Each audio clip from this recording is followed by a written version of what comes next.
सिद्धिसाहुलम रमो रमो सिद्धिसाहुलम चौबीसं तिथ्यरे उसहाई वीर पश्चिमे बंदे सबे सगड़ हरे सिद्धि से सानमन सामी रमोरहं ताडम रमो सिद्धाडम नमो वायुधियाडम नमो वज्रायाडम नमो लोय सबसाहुदम।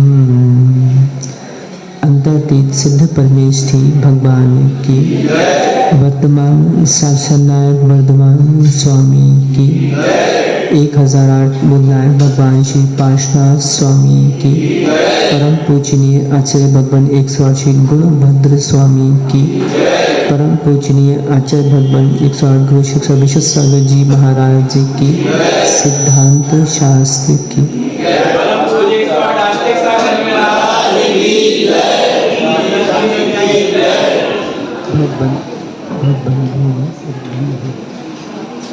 भगबंधु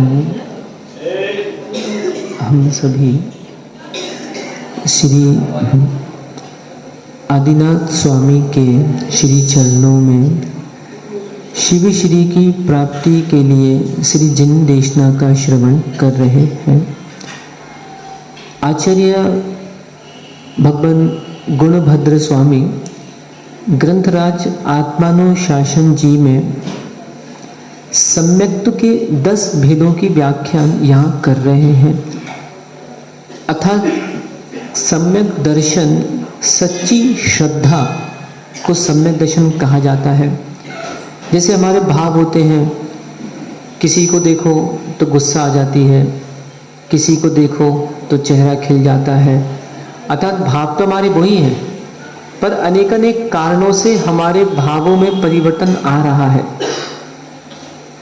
ऐसा इस श्रीदेव पार्श्वनाथ संगई मंदिर में ऐसा एक भी भक्त नहीं होगा जिसको देख के कभी आदिनाथ मुस्कुराए होंगे। है कोई? है कोई? ऐसा एक भी भक्त नहीं होगा जिसको देख के भगवान आदिनाथ ने डांटा होगा। है कोई? ऐसा एक भी भक्त नहीं होगा जिसको देख के भगवान रोष को प्राप्त हो गए होंगे। है कोई? कोई नहीं है। हमारे एक ग्रंथ है, महान ग्रंथ बृहद स्वयंभू स्तोत्र, उसमें लिखा है न निंद्यार्थ बतांत वैरी, अर्थात तुम कुछ भी करो, निंदा करो तो भगवान द्वेष नहीं करते, प्रशंसा करो तो भगवान प्रसन्न नहीं होते। क्यों? क्योंकि वे भीत रागी हैं, उनका राग बीत चुका है। ये व्यक्ति की दृष्टि रहती है कि ये भगवान कितने अच्छे लग रहे हैं, देखो देखो ये भगवान कितने अच्छे लग रहे हैं। इसका मतलब ये नहीं है कि दूसरे भगवान बुरे हैं। ये उपचार से कहा जाता है, ठीक है वो भगवान का मूर्तिकार ने चेहरा बना दिया, प्रसन्नचित्त चेहरा बना दिया आदि आदि, तो वो मूर्ति हमको अच्छी लगने लगती है। बाकी दूसरे भगवान का किसी का दिखना, कोई भगवान का ऐसा चेहरा रहता है अपने में, कुछ चेहरे ऐसे बनाए थे अपने में, कुछ चेहरे ऐसे रहते हैं कि ऐसा लगता है कि गुस्से में है क्या। तो भगवान ना गुस्से में रहते, ये तो एक प्रतिमाओं का आकार है, वो हम उपचार से कहने में आ जाता है कि ये ऐसा, पर वास्तव में जैन दर्शन में गुणों की पूजा की जाती है। 46 गुणों से सहित अरहंत परमेष्ठी कहलाते हैं। तो कारण से उत्पन्न, वैसे देखा जाए सम्यक दर्शन 1 प्रकार, 2 प्रकार, 3 प्रकार आदि, पर यहाँ जो गुणभद्र स्वामी 10 प्रकार के सम्यक दर्शन कह रहे हैं, तो बड़े ध्यान से अपन इसको सुने और सम्यक दृढ़ करना। कल हमने गाथा देख ली थी, हम सीधे उसका अनुवाद कर रहे हैं। पहले आचार्य महाराज श्लोक क्रमांक 11 में, गाथा 11 में ये बता रहे हैं कि ये 10 प्रकार के सम्यक किससे उत्पन्न होते हैं, क्या कारण बनते हैं, और आगे इनकी गाथाएं स्वयं कहेंगे, तो हम अलग से कुछ बोलने की आवश्यकता नहीं है। देखिए क्या लिखा, वह सम्यक दर्शन आज्ञा मार्ग। पहले सम्यक दर्शन का नाम है आज्ञा सम्यक्त्व। जब पहले ऐसे काम करते नाम बता देते आपको सीधा सीधा, आज्ञा सम्यक्त्व, मार्ग सम्यक्त्व, उपदेश सम्यक्त्व, सूत्र सम्यक्त्व, बीज सम्यक्त्व, संक्षेप सम्यक्त्व, विस्तार सम्यक्त्व, अवगाढ़ सम्यक्त्व और परम अवगाढ़ सम्यक दर्शन। सम्यक्त्व कह लें या सम्यक दर्शन कह लें, एक ही बात है। जिन देव की आज्ञा से जो प्रकट होता है वो आज्ञा सम्यक, मार्ग से जो प्रकट होता है समुद्भव उत्पन्न उपदेश सम्यक, सूत्र से बीज से संक्षेप से जो उत्पन्न होता है वह विस्तार सम्यक, अर्थात भवम और अव परम अव और परम आव शब्द से जो गाढ़म पक्का श्रद्धान। अभी हमारा कौन सा श्रद्धान है? पक्का नहीं है, अभी हमारा कच्चा श्रद्धा है। कच्चा कौन सा? क्षैष्मिक सम्यक दर्शन, एक कच्चा सम्यक दर्शन कहलाता है। जिनमें होता है वह है अवगाढ़ परम अवगाढ़ सम्यक दर्शन, होता है 10 प्रकार का। देखिए मेरी इन बातों से ये विचार मत कर लेना कि चलो अच्छा महाराज ने अच्छा बता दिया कि अभी सम्यक दर्शन क्षैष्मिक है, पक्का सम्यक दर्शन नहीं होता, तो चलो शिथिलता अच्छी चलती रहेगी जीवन में। नहीं, वर्तमान की दृढ़ता हमको परम अवगाढ़ सम्यक दर्शन तक ले जाएगी, और जब तक परम अवगाढ़ सम्यक दर्शन नहीं होगा सिद्धत्व को जीव प्राप्त नहीं कर सकता। साधन साधकतर साधकतम 3 शब्द है, विशुद्ध विशुद्धतर विशुद्धतम। अर्थात ये सामने एक जीव बैठा है, इसके परिणाम विशुद्ध है। जब हमको 2 की तुलना करना है तो हम क्या बोलते हैं? इन दोनों में ये विशुद्धतर है। आपने एक सूत्र पढ़ा हुआ तत्वासुर में, विशुद्ध क्षेत्र स्वामी विषेभ्यो वधि मनः पर्यायो। अवधि मना पर्याय में वहां पे भेद किया गया है। तो 2 में हमको करना है तो विशुद्धतर। जब हम बोलेंगे इतने सारे लोगों में हमको देखना है किसके परिणाम विशुद्धतम है, तो हम क्या बोलेंगे? इनके परिणाम विशुद्धतम है। ये हमने भेद कर दिया। अपन बोलते हैं मर्यादा पुरुषोत्तम राम। पुरुष सभी हैं पर पुरुषों में भी उत्तम। देखिए 3 प्रकार के पुरुष होते हैं। बीच में एक बात और बता देते, उत्तम पुरुष, मध्यम पुरुष, जघन्य पुरुष।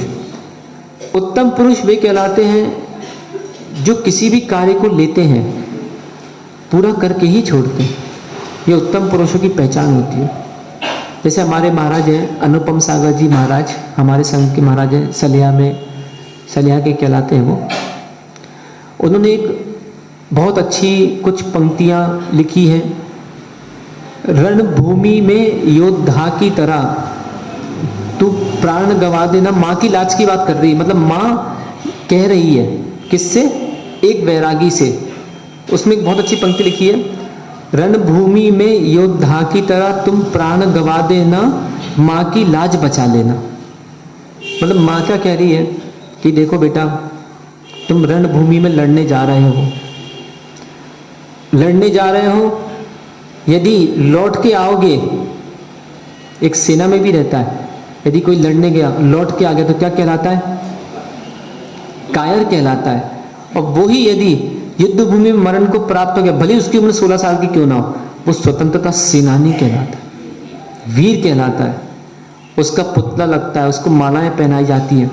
ऐसी दिगंबर मुनि हुआ करते। अर्थात एक बार वही वहां पे जो उन्होंने महाराज ने बहुत अच्छी पंक्ति लिखी है, और कुछ पंक्ति मुझे याद आ रही है, आएंगे बहुत अंतराय नहीं पी पाओगे पानी। अर्थात बहुत से अंतराय आएंगे, पानी नहीं पाओगे। समता धारण करके तुम पढ़ना जिनवाणी। बहुत अच्छी पंक्ति है, उसका कार्ड है नहीं तो आपको दिखाते। तो ऐसी ऐसी चीजें भी बहुत सी सम्यक दर्शन के लिए हमारे लिए हेतु बनती हैं। ऐसी जैन श्रावक बन गया। अब श्रावक बन गया तो उत्तम पुरुष बन के रहो कि अर्थात हमने कार्य प्रारंभ किया है, समाप्त करके ही छोड़ेंगे। मध्यम पुरुष वे लोग होते हैं जो कार्य प्रारंभ करते हैं, पर कहीं उदासता के कारण, कहीं शिथिलता के कारण, कहीं अश्रद्धा के कारण, कहीं अनुत्साह के कारण, कहीं असावधानी के कारण ये उस कार्य को छोड़ देते हैं, अर्थात मध्यम पुरुष कहलाते हैं। कुछ जघन्य पुरुष होते हैं, इनको डर लगता है ये काम ही प्रारंभ नहीं करते। जैसे बहुत लोगों से कभी नियम की चर्चाएं करो, भैया नियम ले लो, महाराज जी बस नियम की बात मत करो आप। साधु नियम की बातें करें तो आदमी फिर साधु से क्या करता है, भागना प्रारंभ कर देता है। युवा पीढ़ी हमारी, अरे महाराज जी के पास मत जाओ, आलू का त्याग करा देंगे, महाराज जी के पास मत जाओ, महाराज जी प्याज का त्याग करा देंगे। तो ऐसा नहीं, श्रावक को उत्तम पुरुष बन के रहना चाहिए, अर्थात दृढ़ता रहना चाहिए। लेकिन बहुत अच्छी बात अभी नीति वाक्यामृत में भी हम पढ़ रहे थे, आपको जानने के लिए भी बहुत अच्छी बात है। अर्थात उसमें ये लिखा है, पर्वों के दिनों में तिथियां कितनी होती हैं, तिथियां कितनी होती हैं, तो बहुत तिथियां होती हैं, 15, एकम, दूज, तीज, चौथ, पंचमी, छठ आदि। तो वही तिथियां सार्थक कही गई हैं, मात्र अष्टमी सार्थक नहीं है, मात्र चतुर्दशी सार्थक नहीं है। हमने तो इसको सार्थक बना लिया। तिथियां वे ही सार्थक हैं जिन तिथियों में जीव पाप आश्रम ना करे। अब माना अष्टमी पे चोरी कर रहा है, वो तिथि क्या सार्थक हुई? 14 पे चोरी कर रहा है, वो क्या सार्थक हुई? एकम, दूज, जैसे कभी कभी होता है ना, साधु उपवास कर लेते, माना एकम को कर लिया, दूज को कर लिया, महाराज जी आज का है, आज आपने काय को उपवास कर लिया, आज तो 14 भी नहीं है, अष्टमी भी नहीं है। अरे तो क्या हुआ?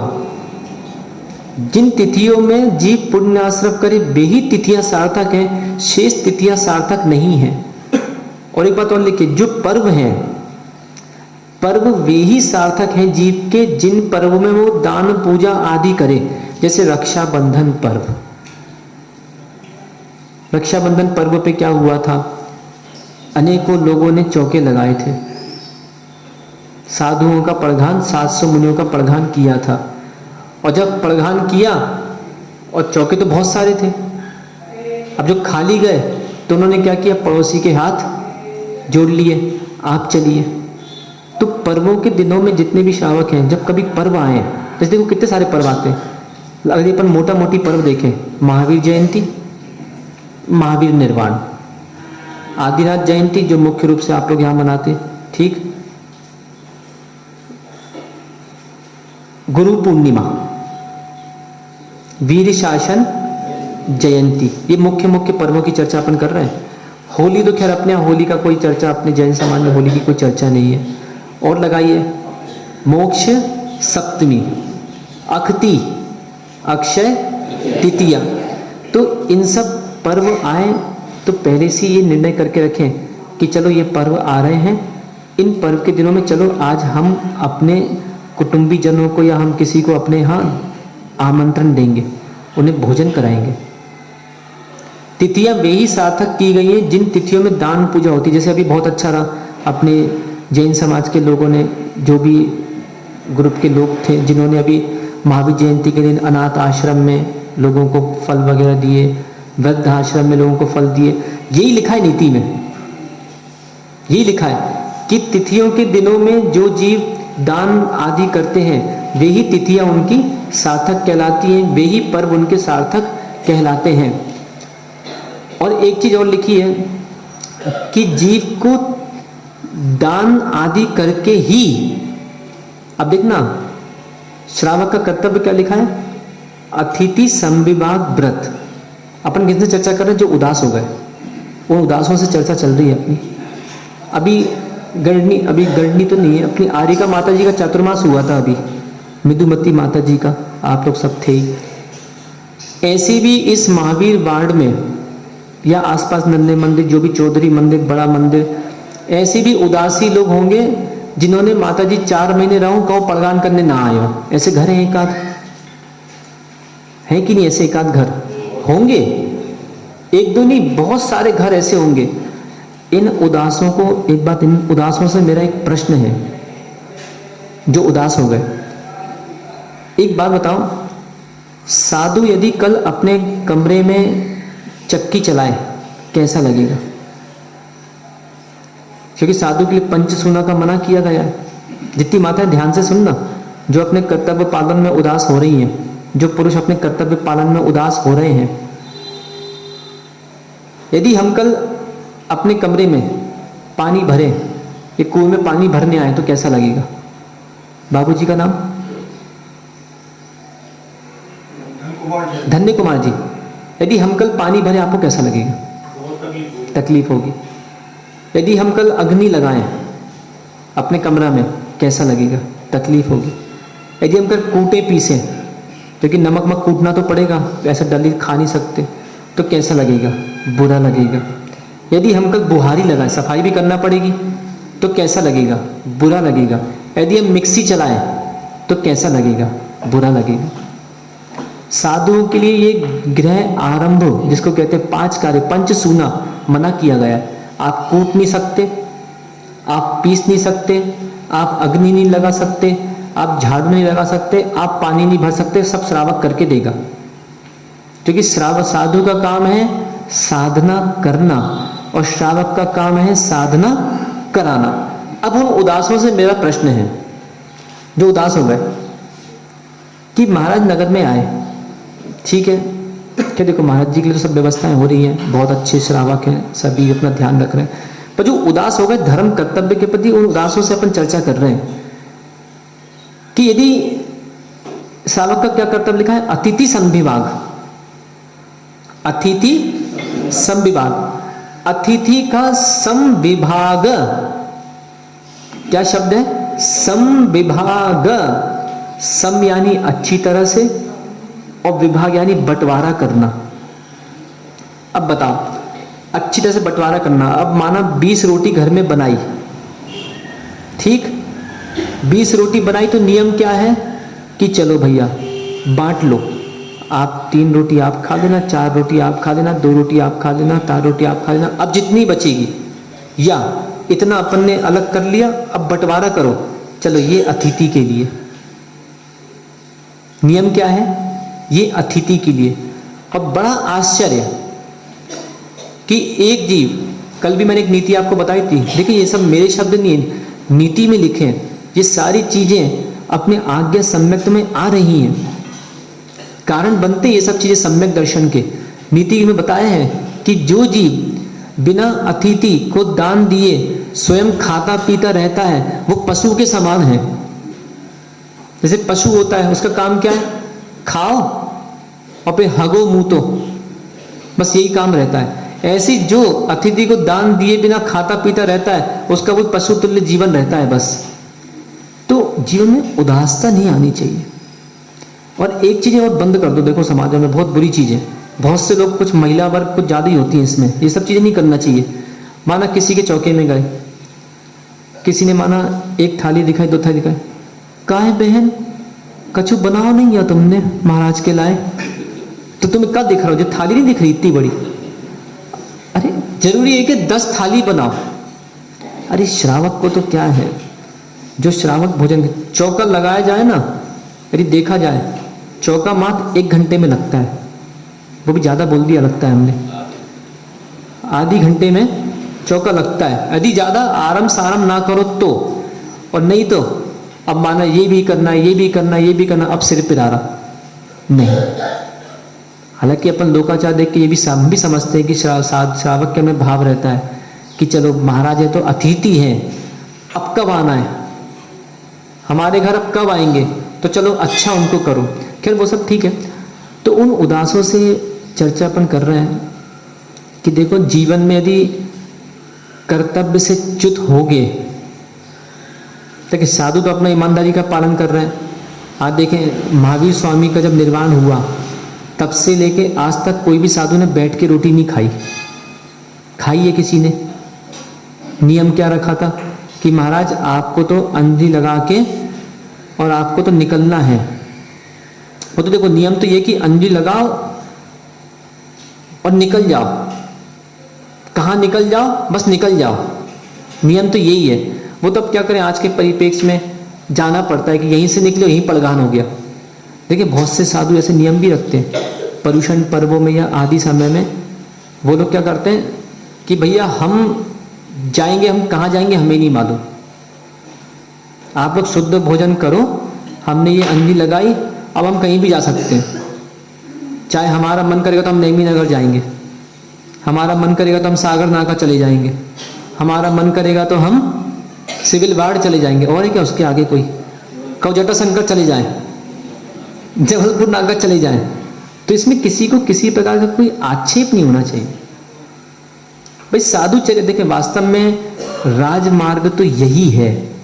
वो तो हम लोग अपवाद मार्ग में आजकल जीने लग गए कि चलो महाराज को निकालो, यहीं पे प्रधान कर लो, टोकन सिस्टम, बहुत सी चीज़ें रहती है, टोकन सिस्टम भी रहता है कि आज आपको लगाना है, कल आपको लगाना है, परसों आपको लगाना है। तो सामाजिक व्यवस्थाएं हैं, परंतु यदि राजमार्ग की हम लोग चर्चा करें तो राजमार्ग तो यही है कि साधु अंजी लगा के निकले। दूसरा, साधु को ये पता नहीं होना चाहिए आज मैं कहाँ जाऊंगा, और श्रावक को ये पता नहीं होना चाहिए कि आज हमारे यहाँ कौन से महाराज साहब आएंगे। और नहीं तो कभी कभी होता है ना, क्रिकेट में जैसे रहते हैं, क्रिकेट में मैच, आईपीएल मैच चल रहा है, तो लोग बैठते हैं टीवी के सामने, क्या बोलते हैं, अखिलेश भैया देखना छक्का पड़ जाएगा, अनुमान, तो देखना महाराज यहाँ जाएंगे। वो 4-6 लोग वहां पे जो खड़े रहते हैं बाहर खड़े होकर, वो यही अनुमान लगाते रहते हैं। एक बार हम आपको बताएं वहां की चर्चा, चिरगांव एक गांव है, चिरगांव आपने सुना होगा, चिरगांव की चर्चा, एक गांव है झांसी के पास, एक गांव है चिरगांव, प्यावल जी अपना क्षेत्र भी है, बहुत अच्छा क्षेत्र है, प्यावल जी भी है। वहां पे एक बार क्या हुआ, एक आदमी था, कभी कभी ऐसे भी लोग होते हैं, उनके यहाँ कभी कभी तमतम आ जाते हैं, तो तमतम, देखो श्रावक का चौका कभी खाली जा ही नहीं सकता, श्रावक का चौका कभी खाली जा ही नहीं सकता। पात्र 3 प्रकार के, उत्तम पात्र मुनिराज आदि, मध्यम पात्र प्रतिमाधारी आदि, और जघन्य पात्र जो मंदिर में पूजा कर रहा है। अरे चौका यदि माना पड़घान नहीं हुआ तो हम तो बोलते तुरंत मंदिर आओ, हमारे अंशुल भाई के हाथ जोड़ लो, कहाँ गया, चला गया बेटा, दिख इतने बड़ा सम्यक दृष्टि नहीं दिख रहा, उसके हाथ जोड़ लो कि भैया जी आइए, आज आपका हमारे इधर आमंत्रण है। अब पर ध्यान रखना, यदि किसी ने आपके हाथ जोड़े हैं, उसने आपसे कहा भैया पानी पी लीजिए, उसने हाथ जोड़ के निवेदन रख के आपको सम्मान दिया है, आपको पी के उसका सम्मान देना है, यदि त्याग नहीं है तो। नियम ये कहलाता है। तो क्या हुआ, वो चिरगांव में एक आदमी प्रधान कर रहा था, और आचार्य महाराज अब निकलते थे हार पर, हम लोग सब संग में ही थे। अब वो क्या होता था कि वो प्रधान करे तो लोग पीछे से उसी के पीछे खड़े होकर कहने लगे कि देखना आज महाराज यहाँ जाएंगे। ऐसे 2-3 दिन हो गया, अब उसको गुस्सा आ गई कि महाराज की कहीं ना कहीं सेटिंग है, जे पीछे बोलते और महाराज वहीं खड़े हो गए। अब तुक्के लगा लेते लोग। अब उसने क्या किया, उसके आहार हो नहीं रहे थे, 4 दिन हो गए, 5 दिन हो गए, 6 दिन हो गए, 7 दिन हो गए, टाइम भी काफ़ी हो गया। उसने अपने सारे रिश्तेदारों को बुला लिया, जितने थे 10-15 जो भी पता नहीं आसपास के, किसी को लोटा, किसी को बादाम, किसी को स्वस्तिक, किसी कुछ लेके वो खड़ा हो गया। उस दिन भी आहार नहीं हुए, एक दिन और। फिर हम आहार करके आए तो वो हमसे बोलता है, हम आ गए थे जल्दी आहार करके, बहुत गुस्से में था मंदिर के अंदर। बोले महाराज जी एक बात बताओ। हमने कहा पूछो। बोले मैंने साड़ी की दुकान खोली है। बहुत सदन से पूछा, पहले शांत हो गया था वो। और ग्राहक आया तो कौन सी साड़ी चाहिए पहले बताओ तो तभी तो मैं दूंगा कि ये वाली साड़ी चाहिए। मैंने क्या मतलब है तुम्हारा? बोले मैं इतने दिन से पड़गान कर रहा हूं और मैं इतनी सारी विधियां दिखा रहा हूं। मैंने अपनी चाची को बुलाया, मामी को बुलाया, मौसी को बुलाया, मैं बादाम भी दिखा रहा हूं, लोटा भी दिखा रहा हूं, स्वास्थ्य सब कुछ दिखा रहा हूं, पहले बताओ तो क्या चाहिए। पड़गान ही नहीं होता। और वो पीछे 4 आदमी खड़े होकर और बोलते हैं कि देखना महाराज वहां जाते हैं, तो महाराज वहां चले जाते। तो हमने उसको बोला क्रिकेट देखते हो, उसमें तो अपन अनुमान लगाते हैं भाई। 4 ने अनुमान, महाराज जी आज से आजीवन त्याग, कभी चौका नहीं लगाएंगे हम, हमारा आजीवन त्याग आज से। तो ये कौन से नियम होते हैं? ऐसे त्याग किया जाता है क्या? हमने कहा पुरुषार्थ करो, पुण्य बढ़ाओ। और तुम्हारा चौका खाली गया कैसे, तुम ये बताओ। तुम लोग के भी उपास थे क्या 2 दिन से? बोले नहीं महाराज, हमने तो खाया था। तो बस खाली कैसा गया? तुमने भी खाया भाई, ऐसा तो नहीं तुमने भोजन उठा के बाहर कर दिया हो। तो फिर ऐसा कभी कभी हो जाता है। तो इसलिए क्या करना चाहिए, अतिथि सेवा। एक बार तो एक लड़का था, कहाँ की बात थी, टीकमगढ़ की बात थी। एक दीदी जी आई, ब्रह्मचारिणी दीदी थी, अच्छे मतलब गृहस्थ से परिचित थी, फिर वो ब्रह्मचारिणी जी बन गई थी। वो आई चौका लगाने। अच्छा चौके लगते थे 100, 90, 80। अब टीकमगढ़ का बाजार मंदिर है अपना, वो लाइन लगती थी लंबी चौड़ी। तो टीकमगढ़ एक समय कुछ संघ का मायका जैसा हो गया था। 11 में टीकमगढ़, 12 में टीकमगढ़, 13 में टीकमगढ़, 14 छोड़ के फिर 15 में टीकमगढ़। आज हमारे घूमे, फिर टीकमगढ़ वाले फिर ले जाए, महाराज बाचना, महाराज ये, महाराज वो। तो एक दिन क्या हुआ कि उसने चौका लगा, वो दीदी जी आई तो उनको लगा कि चलो महाराज जी, इसलिए देखो साधु से ज्यादा परिचय मत रखा करो, और नहीं तो ज्यादा परिचय रखोगे और चौका लगाओगे तो मन करेगा आज तो महाराज हमारे ही यहाँ आएंगे, और कहीं महाराज नहीं आए, फिर महाराज नहीं बचे। महाराज यदि चौका में नहीं आए तो महाराज नहीं बचे, अब तो यमराज हो गए, अब महाराज देखेंगे आपको। अच्छा कुछ तो ऐसे महारथी है, सीधे बोल जाते महाराज आज धोखा दे दिया आपने हमको, चकमा दे दिया आपने हमको, तो भैया कोई सेटिंग है क्या? तो वो क्या हुआ, उसको वहां पे चर्चा थी, तो आचार्य महाराज ने, अब दीदी पड़घान कर रही थी। अच्छा हमने भी सोचा कि चलो त्यागी वृत्ति है, तो आज एक काम करते हैं, सफेद साड़ी वाली दीदी का हम भी विधि ले लेते हैं कि दीदी जी के सामने पड़घान दे देंगे। ठीक है, रिश्तेदारों से क्या करना, व्रतियों को पड़घान देना चाहिए। इतने में मंदिर पहुंचे तो एक लड़का रो रहा वेदी के पास खड़े होके कि महाराज, आचार्य महाराज के चरणों में कि कोई तो दे दो, इतने दिन हो गए चौका खाली जा रहा है। फिर आचार्य महाराज ने धीरे से, हम पहुंच गए, हमको देख लिया, इशारा किया तो टोकन मिल गया कि देखो आज ये बच्चे को देख लेना। जी आचार्य जी। अब इतनी भीड़, कभी कभी भीड़ में ये भी समस्याएं रहती है, कभी ऐसा भी रहता है भीड़ में, मानो अपन निकले और सोचा कि चलो आज इस चौके में जाएंगे, सबसे अंत में चले जाएंगे, और पहले कोई इतनी भक्ति से पड़घान कर रहा है तो कहो आपके चरण वहीं रुक गए। अच्छा कभी ऐसा भी रहता है कि चलो इसके यहाँ जाएं, वहां पहुंचे और उसका मन ठीक नहीं लगा, वर्गनाएं ठीक नहीं लगी, तो कहो कदम अपने आप आगे बढ़ जाए। ऐसा बहुत बार रहता है। तो उस दिन क्या हुआ, वो लड़के को ढूंढ के फिर हम उसके घर, वो मिल गया था हमको, पुण्य तेज था, हमको ज्यादा मेहनत नहीं करना पड़ी। नहीं तो ऐसी लाइन लगती थी, पहले ऐसे जाओ और फिर लौट के ऐसे आओ। अब चिपक के लोग खड़े हो रहे हैं, समझ में भी नहीं आता। अच्छा ज्यादा ताको तो अच्छा भी नहीं लगता, कहा भैया कहाँ है हमारे भाई साहब, कहाँ दिख रहे हैं? तो ये अच्छा भी नहीं लगता ज्यादा कि ढूंढ रहे अपन किसी को, या तो विधि ढूंढ लो। अच्छा विधि लेना साधुओं का मूल गुण भी नहीं है, साधुओं के उत्तर गुण में आता है विधि लेना, आचार्यों का मूल गुण है विधि लेना। महाराज लें तो ठीक, नहीं तो उनका जैसा भी है। चलो भाई आज हम चौथे चौके में जाएंगे, आज हम 5वें चौके में जाएंगे, आज मंदिर से निकल के बाईं ओर की गली में जाएंगे, आज मंदिर से निकल के दाईं ओर की गली में जाएंगे। तो अनेक प्रकार का ये अपना विधि ले सकते हैं। तो उसके यहाँ आहार हो गया, और जब लौट के हम आहार करके आए, अरे बाप रे, ऐसी स्थिति वो जो थी जिनके आहार नहीं हुए, ऐसी तमतमाई वो कि बोले अब हम घर जा रहे हैं, अब हमें नहीं आना कभी, अब हम कभी चौका लगाने नहीं आएंगे। जबकि नियम क्या था, कोई बात नहीं, आपको कल फिर प्रदान करना था, फिर से पुण्य वृद्धि रखना थी। तो ऐसे कभी कभी इस प्रकार से तूफान आ जाता है। तो कभी भी शाम को ये बात ध्यान रखना, कभी भी पात्र तो हमारे पड़ोस में ही है, पर हमारी दृष्टि निर्मल नहीं है तो हमको वो पात्र दिखता नहीं है। बगल में छोरा और शहर में ढिंडोरा। अब हमारे थे पात्र है, अब लोटा लेके रो रहा है। पड़ोसन बोला, पूछ रही पड़ोसन, का है बहन, का भाव? बहन खाली गो, आज कोई महाराज नहीं मिले। जबकि क्या बोलना था, अरे क्या हुआ बहन? अरे बहन कुछ नहीं, हम तो तुम्हें लेने आ रहे थे, तुम्हें तो पात्र हो हमारे लिए, चलो हाथ जोड़ो उसको, उसी को ले जाओ। तो ऐसे कभी भी अनुत्साह होकर, असावधानी होकर, आलस होकर, कभी भी सम्यक दर्शन में कहीं ना कहीं शिथिलता आ ही जाती है। अब हर किसी का पुण्य योगिन जैसा थोड़ा कि भगवान देख के उनको हंस रहे, हर किसी का पुण्य ऐसा नहीं होता। अब कौन से भगवान है बताना है, हम भी उनको देख के हम भी पहुंचेंगे उनके पास।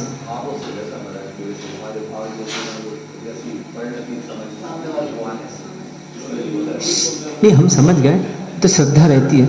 भगवान ने फिर ये नहीं कहा कि यार पिक्की पीकना बंद करो, ये नहीं कही भगवान ने। चलो कोई बात, और उनको घूरो और देखेंगे, कहेंगे वो।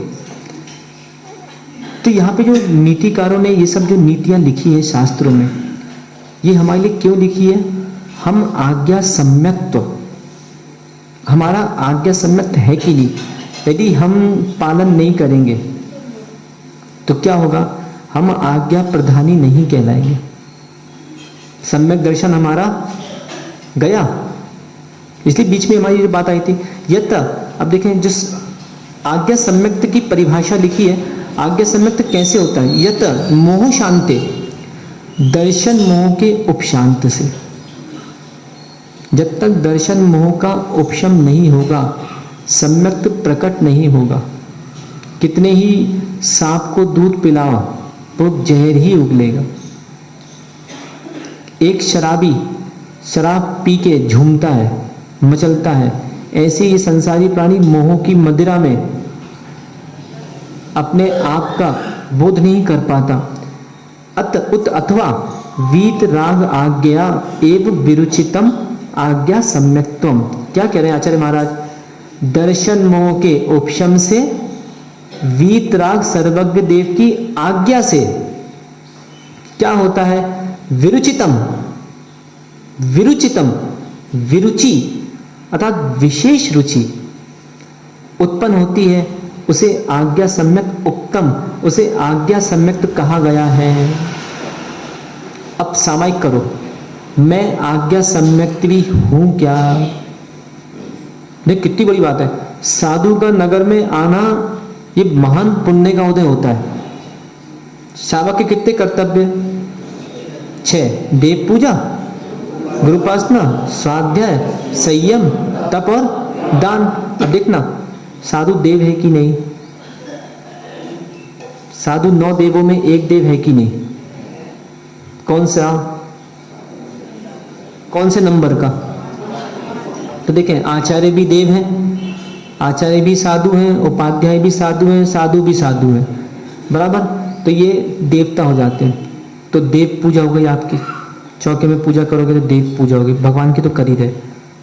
दूसरा गुरु उपासना, तो जंगल जाते महाराज के साथ, बैयावत्ती करते महाराज के साथ, कमंडल आदि पकड़ते महाराज का। ऐसे भी महारथी होंगे यहाँ पे जिन्होंने अभी तक कमंडल भी नहीं पकड़ा होगा हमारा। नहीं पकड़ा? नहीं पकड़ा? ठीक है, तो कल 6 बजे आ जाओ सुबह। शैलेंद्र भाई 6 बजे आ जाओ सुबह, सुनहरे बाल कल आ जाओ 6 बजे सुबह। तो सुने गुरु उपासना हो गई आपकी, बैयावत्ती करने आ गए, गुरु उपासना हो गई, देव पूजा, गुरु उपासना, स्वाध्याय। अब ये क्या हो रहा है? स्वाध्याय हो रहा है। अपन अभी भी पढ़ लेते, दोपहर में भी पढ़ लेते, बच्चों का भी स्वाध्याय हो रहा है। तो ये एक आवश्यक कर्म आपका हो गया। इसके बाद बोले संयम। चलो अब यहाँ पे बैठे स्थिर, आधी पौन घंटा 1 घंटा स्थिर बैठे, ये आपका संयम का पालन हो गया। नीचे देख के बैठ गए, संयम का पालन हो गया, बराबर। और भी गुस्सा कम आती है, महाराज आते हैं तो घरों में माहौल ठीक रहता है कि चलो आज ही प्रवचन सुन के आए तो भैया शांत रहो, और तो महाराज नहीं तो खाली दिमाग शैतान का घर। तो ये लड़ाइयाँ, ये कषाय, ये बदले की भावना, कभी कभी तो समझ में नहीं आता। एक ही घर में रह के आपस में बदले की भावना रखते हैं, समझ में नहीं आता पति पत्नी है कि एक दूसरे के शत्रु हैं। स्वाध्याय संयम हो गया आपका, बताते हैं जैसे कि चलो भाई अनशन आदि, और भी बहुत सी चीज़ें ज्ञान रहती हैं। संयम के बाद बोले तप। तो चलो पंखा नहीं चला रहा है अभी, तप हो रहा है कि नहीं? घर में बैठते तो क्या करते? बैठ के पंखा चलाते, पोहा जलेबी खाते, आराम करते, तो कम से कम कुछ देर का तप की साधना हो गई। अच्छा साधु रहते हैं तो त्याग की भावना भी आती है, थोड़ा थोड़ा तप चलता रहता है। दान, चलो महाराज हैं तो दान दे दिया, आहार आदि दे दिया। तो साधु के आने से ये श्रावक के 6 आवश्यक कर्तव्य के सारे पालन होते, करना चाहे तो। कितने लोग के 6 आवश्यक के पालन हो रहे हैं? वे पुण्यात्मा जीव जो प्रतिदिन षट कर्मों का पालन कर रहे हैं, लेकिन वास्तव में सार का जीवन तो यही है। मतलब हमारे जीवन की जो उपलब्धियां हैं वो यही है। साधु संरक्षण, साधु के साथ हम कितना बैठे, हमने स्वाध्याय कितना सुना, और बाकी तो बस जीवन कट रहा है कि दुकान जाना है, पैसा कमाना है, घर गृहस्थी करना है, तो मुख्य ये है। तो इसलिए हमको क्या करना, आज्ञा सम्यक्त। दूसरा देखें, नाम याद आ रहा किसी को दूसरे सम्यक्त का? मार्ग सम्यक्त। कौन सा? मार्ग सम्यक्त। जितने ये क्या बोलते हैं अपना पाठशाला के अध्यापक हैं वो ध्यान दें, अगली बार पोस्टर बनवाओ बच्चों से। तो पोस्टर आप कैसे बनवाओ? बेटा आज तुमको सम्यक्त के बारे में लिख के लाना है, इनको टॉपिक दो, आपको मुनिराज के ऊपर लिख के लाना है, आपको आज धर्म के ऊपर लिख के लाना है। फिर इनकी एक लगाओ प्रदर्शनी जैसी। प्रदर्शनी मतलब उन्हीं पोस्टरों को लगा दिया ताकि हमारे जो श्रोता आए उसको पढ़ें, उनकी भी ज्ञान वृद्धि होगी। तो ढूंढेंगे बच्चे, पर आपको पढ़ाना पड़ेगा। जैसे अब देखो, हमने अभी मुनिराज का पाठ पढ़ा दिया, बच्चों को भी पढ़ाया था। अभी हमने दान का पाठ पढ़ा दिया, बराबर, उसकी भी परीक्षा भी होगी। फिर हम पाठ कल हमने पाठ प्रारंभ किया है मंदिर का पाठ प्रारंभ किया है। तो बस इससे आप लोगों को बहुत सहायता मिलेगी। आपको चलो नवदा भक्ति का चार्ट बना के लाना है, जो कहा हो तो हाँ? नवदा भक्ति नहीं जानते?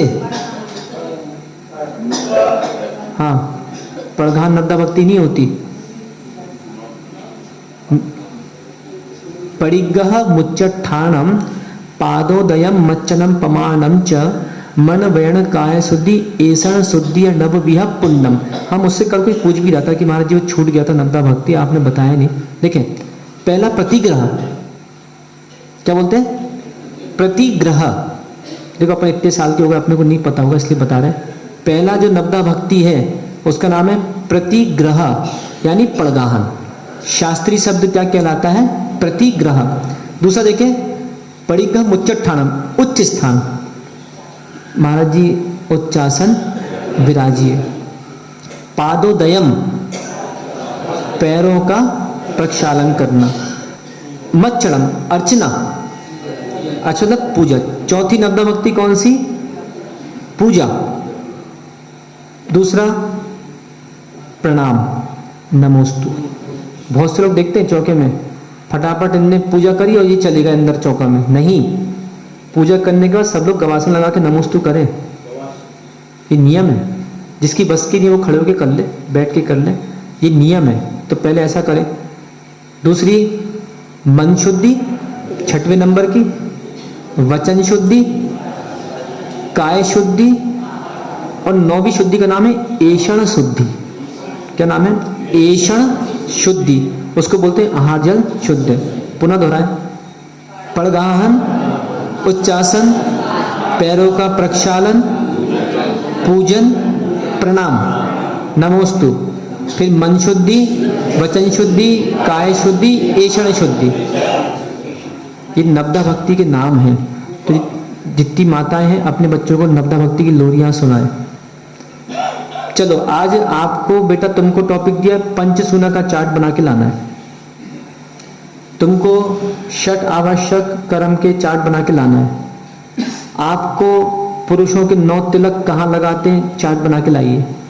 आपको अर्थात ये जो अब 6 स्त्रियों के पंच तिलक होते हैं वो बना के लाइए।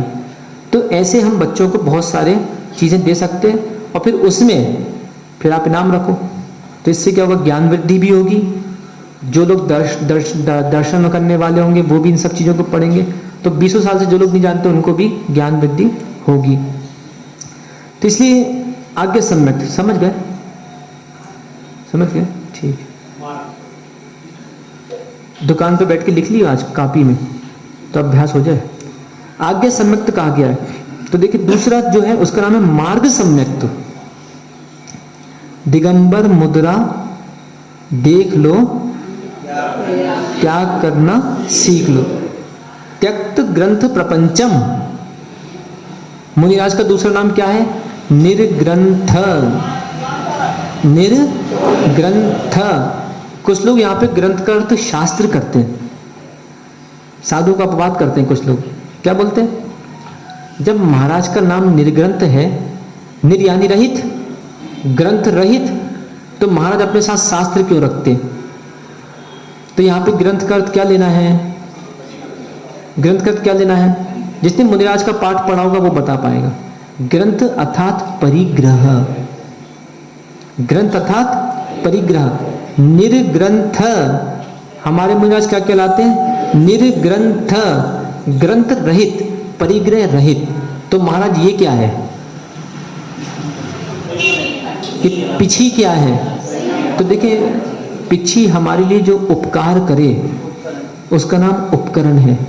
इसके बिना हमारा जीवन चलेगा नहीं, इसलिए रखते हैं ताकि जीव रक्षा के लिए। ये नहीं होगा तो अहिंसा धर्म का पालन नहीं होगा, आप साधु नहीं बचोगे। कमंडलू इसलिए रखा जाता है शौच उपकरण। शौच मतलब वो 2 नंबर नहीं, शौच यानी पवित्रता। बहुत लोग क्या समझते हैं शौच मतलब जंगल का उपकरण, नहीं, पवित्रता का उपकरण। हाथ अशुद्ध हो गए, धो लिए। बहुत से देखिए इसलिए मंदिर में एक एक डोलची लेके आओ अपनी अपनी, घिनापन नहीं किया करो। बहुत से लोग देखते ना, पसीना हो गया, पसीने के हाथ लग गए तो कहो उससे जिनवाणी छू रहे, अभिषेक पूजा कलश छू रहे, अभिषेक पूजा चालू। कुछ ऐसे घिनापन होते हैं, नाक आई तो उन्होंने अपने दुपट्टे से नाक पोंछ ली। अरे सर्दी है तो एक अलग से कपड़ा लेके आओ। और नियम क्या है? वो कपड़ा यहाँ ठूसेगा नहीं, यहाँ पे वो कपड़ा क्या यहाँ रखा रहेगा। आप आओ यहाँ पे जाके अपना पानी से हाथ दो, कपड़े से पोंछो और फिर वहाँ चलो। कुछ ऐसे महारथी चौके में आते हैं, कहो वहीं पे हाथ धोएं और महाराज के ऊपर छिड़क दें। इतनी जल्दी क्या है? अपना कपड़ा लेके आओ। जितने धोती दुपट्टा सुखाते हैं, धोती दुपट्टा के साथ में अपना एक कपड़ा भी सुखाओ। मैंने एक दिन और बताई थी आपको ये वाली बात। घिनापन नहीं होना चाहिए कुल मिला के। अच्छा, कुछ ऐसे महारथी होते हैं, ये कौन है? ये माँ है, इसका नाम माँ है।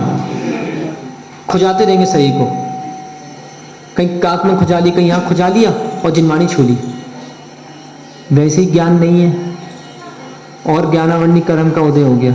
लो, तुम माँ की रक्षा नहीं करोगे, माँ तुम्हारी रक्षा नहीं करेगी।